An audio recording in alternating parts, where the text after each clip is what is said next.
An intense search right now for a 7-month-old baby in Northwest Florida. This case is baffling. Little Shannon Dedrick was reported missing by her parents Halloween Day, but cops say this does not appear to be a kidnapping. Well, then how does a 7-month-old just disappear? We know a 7-month-old is not going to just crawl out. We are baffled, I'm sure, as you are, as you hear the details of this story. Back with us to talk about it, investigative journalist Michelle Sagona. So, all right, Michelle, little Shannon's reported missing at noon. What else do we know? When could she have disappeared or been taken? Well, that's what investigators are figuring out at this point. So what we know is that is when she was reported missing from her home in Florida.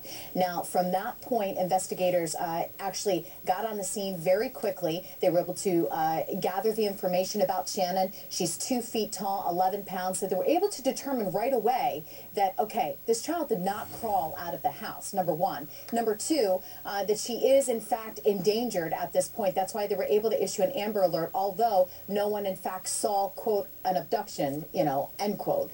So that's why the Amber Alert was issued for this child, because she is missing and she was reported missing, and they need to figure out where she is at this time. So what had happened was, from that point on, from Halloween up until today, volunteers have come out to assist police.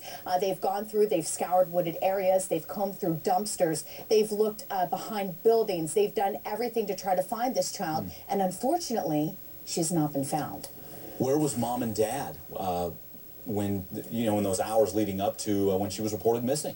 Police are keeping tight-lipped on their timeline right now, because I think that they're still trying to comb out some of those details. As you'll remember in the Haley Cummings case, when Haley's dad had come home and found her missing, and his girlfriend slash babysitter at the time was inside of the residence.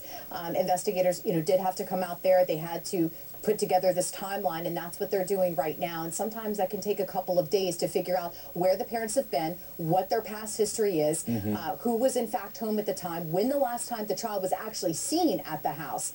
So those are some of the key clues and some of the big topics that they're working on right now as we speak. Are we getting any of that so far, Michelle? What had gone on? Any trouble in the house in the past?